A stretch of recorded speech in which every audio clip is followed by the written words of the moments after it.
So yesterday we were actually discussing about Albert Einstein. We all know who is he now. I showed you this small movie also. He is not only a Yes, scientist, but he was a great humanitarian, a man who always, you know, helped people, mankind. And that is why when World War II was going on, he was the one who made an appeal to the entire humanity to stop this war. He never liked it. He believed that war is useless. It will spoil the humanity and all. And that is why he always advocated peace, brotherhood, harmony, universal brotherhood. Remember these lines. I want all of you to write during while writing down your answers. So these were the reasons he decided to move to America. That you will also know when the story will move on. So I'm just sharing my screen with you.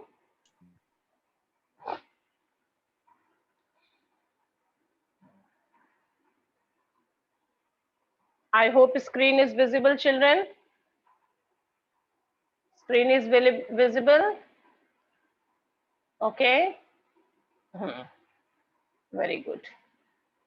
Yes, this is the best way to tell so that unnecessary voice will be avoided. Good job. Yeah, what you want to say? Good morning. Huh? That's very good. If you are taking help from your sister, that's a good idea. At least she is also having the real, new idea. Don't copy it. Now, yesterday I ended my class with this note that a headmaster once told his father that what Einstein chose as a profession wouldn't matter because he will never make a success at anything. Now, this is the most disgusting remark, negative remark by a teacher for his student. A teacher or anyone, whoever is grown up, they should never pass any judgment like this because you never know how that child will grow one day and see how the entire world is making fun of that master. That's what did he say and what was the outcome. So we all know what happened. Thereafter, he started learning violin at the age of 6 because his mother wanted him to. That is also very interesting that a man who is born to be a great scientist was also very good in music. What a nice combination. And that is why you will come to know that how nice human being he himself was. When we talk about that beautiful mind, what does it mean? It means that a scientist's mind can also be beautiful, not only scientific. And as I told you, that because he was an humanitarian who believed in love, who believed in compassion, who believed in peace, non-violence. So we always used to say that his mind was beautiful. But Albert Einstein was not a bad pupil. Although the teacher had this negative remark about him, but he was not a bad student. He went to high school in Munich, where Einstein's family had moved when he was 15 months old and scored good marks in almost every subject. So now we all know that he was very good. How? Because he went to school in Munich and there he got very good marks in almost every subject. Einstein hated the school regimentation and often clashed with his teachers. And at the age of 15, Einstein felt so stifled there that he left the school for good. But one thing was there. What happened? That at the age of 15, he was very good in his studies. Very nice. He went to school in Munich because his family had moved from Ulm. Actually, they were previously to Munich when he was 15 months, and he did well in all the subjects. But he really hated the school regimentation. What was that? Order, discipline, the curriculum, you can say, that he hated. Now, sometimes you also might have felt the same, but I'm telling you, my dear children, you are not Einstein. Once you, maybe you can be, no one knows. You people are also having that quality in yourself. Who knows that 30, 40 children, whoever is attending my class right now, one of you will become a great scientist and you will achieve so many things. So you never know. As a teacher, I cannot say so. But still, he felt at that time. And he was suffocated in the school curriculum. He always felt that his school is not for good. What does this mean? That he left his school forever. He was so suffocated in that school because of the two reasons. First, he could not follow the strict discipline, and thereafter you will also see that he did not believe in the education system that type, and that is why he used to clash with his teachers. I remember one of his story, one anecdote which I would like to share with you, that his history teacher was always annoyed with him. Why? Because he always strongly felt that there is no reason of mugging up the dates. Instead of remembering the dates when it happened, he always insisted that you should try to find out why it happened. Yes, that means the Battle of Panipat was fought in so and so year. Instead of that, you should try to know why the Battle of Panipat was fought. What was the reason? What was the outcome? And whenever he was saying these words in the classroom, his history teacher gets so much annoyed that he used to send him out of this class. And thereafter, he complained to headmaster, and headmaster was also annoyed because every other day he was receiving complaint from different teachers, specifically history teachers. Geography he was taking interest because geography is based on facts. His favorite subject used to be obviously maths and science, but history teachers and other teachers. So headmaster, whenever he was receiving these kind of complaint, that is why he told his father that he's never going to be successful in his profession, whatever he chose. This is very interesting. That this interesting episode you will read in standard 11th, Albert Einstein at a school. That is one chapter prescribed. If the book will not change, this chapter you are going to read. And then how he planned to move from Munich, how he planned, how he leave his school.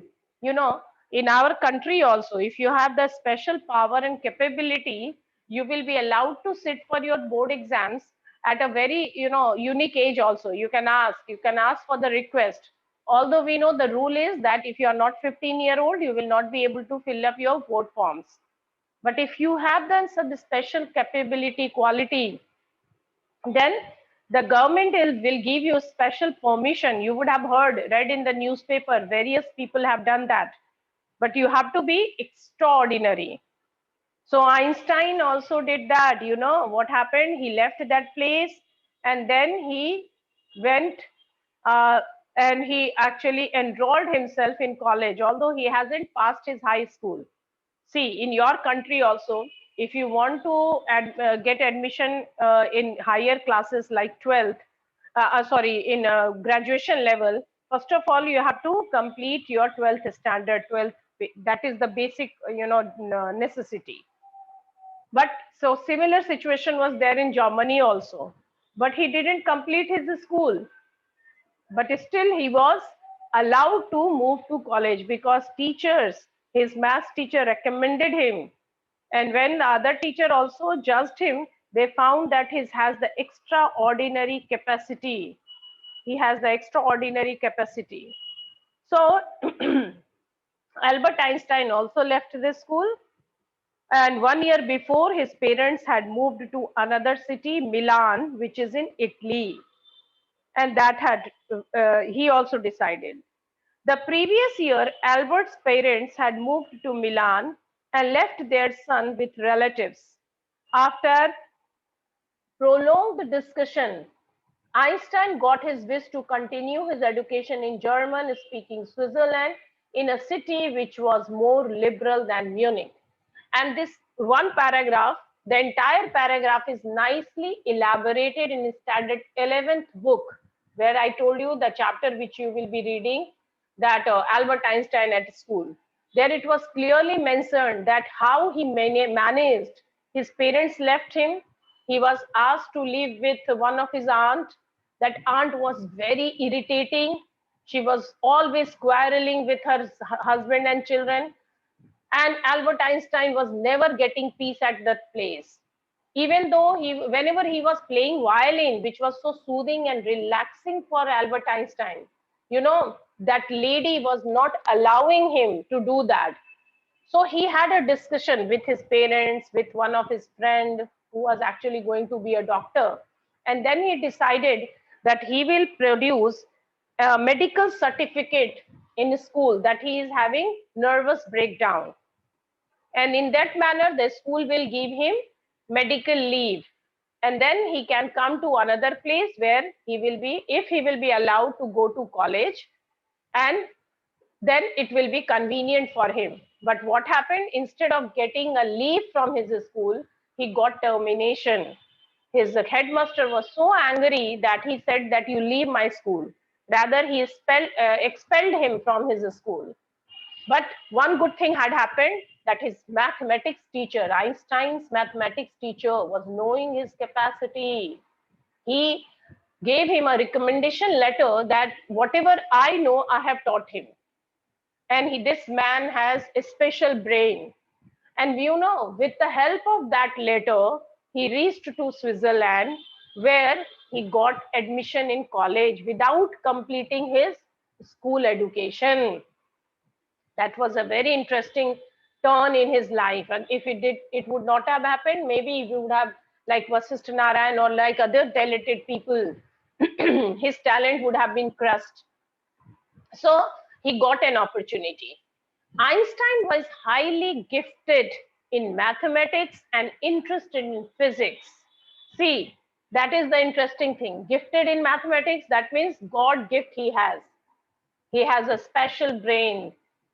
That we have, our brain is very special. You would have watched that movie Lucy. Have you watched that movie Lucy? Where if you haven't, then please do watch this movie Lucy. There you will get an idea that we are only using 1 to 10% of our brain. If we will start using our brain, then what will happen? Maybe more than 10%. Okay, Barbie, very good. So it's a suggestion to all the students to watch that movie. Very interesting, Lucy. That will give you an idea that human being, they have tremendous quality and capacity to use their brain. Now what happens? What is the difference between a normal human being and a people like Einstein? The brain, how much amount they are using?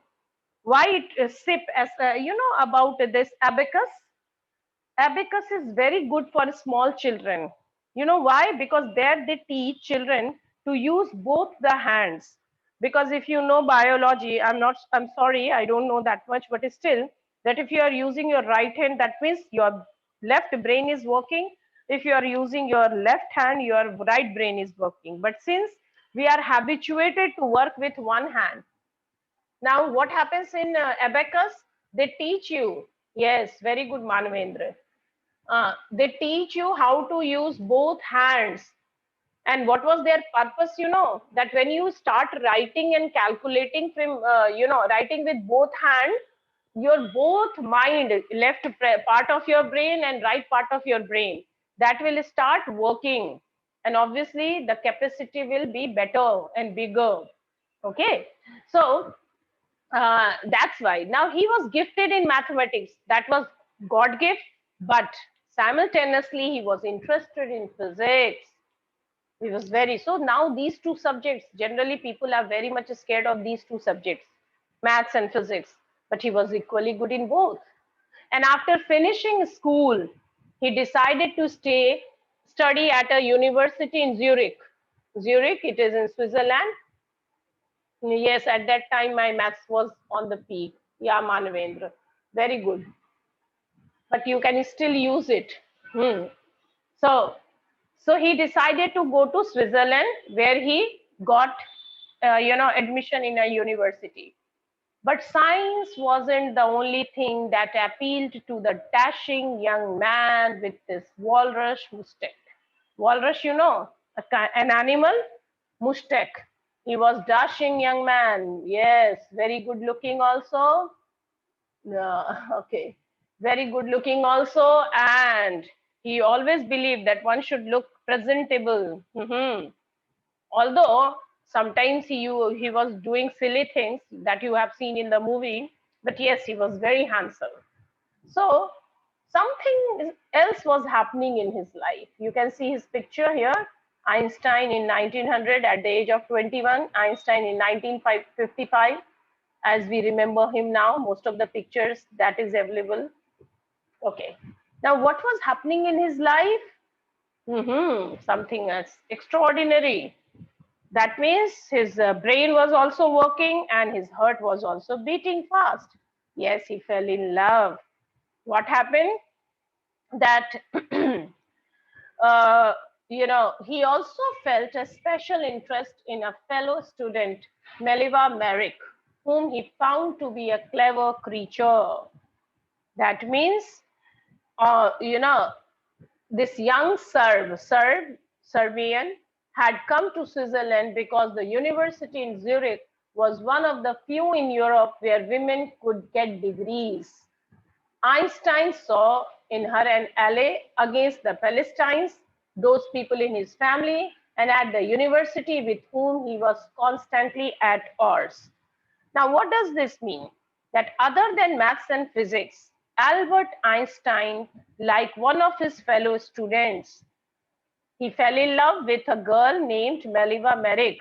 Why, not because of her beauty or something. He thought that she was very clever, sharp, intelligent. Now, where they have met? They have met at the they had met at the University of Zurich. Mileva America, she belonged to Serbia. That's why she's called Serb, from Serbia. She has come from Serbia to Switzerland because she felt that university in Zurich was a great university that actually offer degree and allow even women, even the female a student to get education. For higher education, see, gender discrimination was not only in our country, but it was also in other countries, not in the elementary education or maybe high school education, but for the higher education like universities. In many countries, girls, or sorry, female students were not getting, admission. So she decided to come to a liberal country, which was Switzerland, and she also got, admission in there. Now, Einstein saw in her an ally. Ally, a friend, companion. Oh, it is written here also. Against the Philistines. What was that? A word used disapprovingly to talk about people who do not like art, literature, or music. Now, see, as I told you, why he is so different from other scientists? That is the quality. The quality is that he was a man who was not only scientist, equally he loved art, literature, and music. So he really feel bad whenever he was meeting another scientist like him who did not have any interest in art or music or literature. So that's why he decided he was so interested in her. Einstein friend felt that Mileva was a friend because she also liked art, literature, music, and both of them shared this common interest. You know why it was so different? Because in those days, having interest in art, literature, music was considered not good. It was a taboo on, even in India. So whoever was interested in these things, specifically music, they are being called by their opponents Palestines. But Albert Einstein family and many people in the university were not in favor of this. So against such people, Albert and Mileva Merrick, unanimous, you can say both of them, they helped to face the situation. So in this manner, He thought that because he has to fight at that, and so he was much more attracted to this girl because she was also a great scientist, equally interested in all these things, music specifically. And that is why the couple fell in love. Letters survive in which they put their affection into words, mixing science with tenderness. Science, tenderness. Tender means love, that compassion.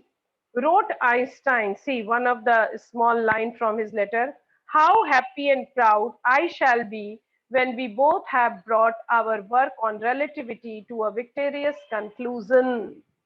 So their love letters were also very different, not like the common love letters which generally a boy writes to girl or a girl write to a boy. These scientific love letters, you can say. So Albert Einstein and Mileva, they fell in love. They started exchanging love letters to express their feelings. And you know what kind of letter? One line. He wrote that he used to mix science with their feelings, and he always says he's that scientific invention. He is very proud on that day when they would finally conclude their paper on the theory of relativity. So there also they were not talking only about the love, they were talking about their work also. That it will be really a great day when they both will be at, when he's right, how happy and proud I shall be when we both have brought our work on relativity to a victorious conclusion. So he simply says that his he said that his scientific invention, and he would be very proud that very day when both of them will finally conclude their paper on theory of relativity. In 1900, at the age of 21, Albert Einstein was a university graduate and unemployed. What a pathetic thing that he completed his graduation very early, 21 only, but he was still unemployed. And then how he started his work? He worked as a teaching assistant, gave a private lessons, and finally secured a job in 1902 as a technical expert in the patent office in Bern. What is this patent? A document which gives the rights of an invention to an inventor.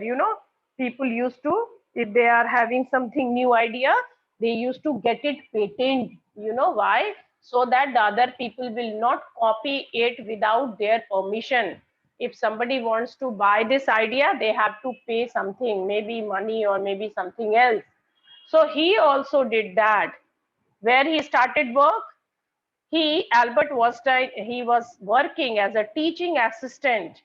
He was giving private lessons. And finally, in 1902, he got a job in Bern, a city in Germany. And there, what he was doing? A technical officer. He worked as a technical officer in a patents office. While he, so, while he was supposed to be assessing other people's invention, Einstein was actually developing his own ideas in secret. Mhm. Now, what was the job of Einstein? He was supposed to check the invention done by other people and then to give them a patent. Yes, this is a unique invention, and yeah, now it will be patent. But secretly, what he was doing, he was also doing his own inventions. You cannot stop a strong mind. Okay. He is said to have jokingly called his desk drawer at work the Bureau of Theoretical Physics. Now, this line also comes for question answer. What he used to call his desk, he has a secret desk at his workplace where he used to hide all his ideas. It was the Office of Theoretical Physics because there only he started working on his inventions. Hmm. So secretly he was also doing his job.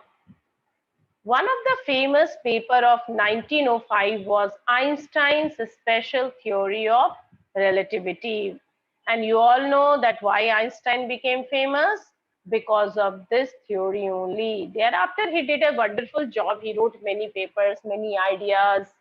But this was the paper that made him famous worldwide, according to which time and distance are not absolute. That means it is not measured in itself, not in relation to anything else. Now, I won't be able to explain you this theory. I would rather suggest you to talk to your physics teacher. Who teaches you physics? You know the name of your teacher?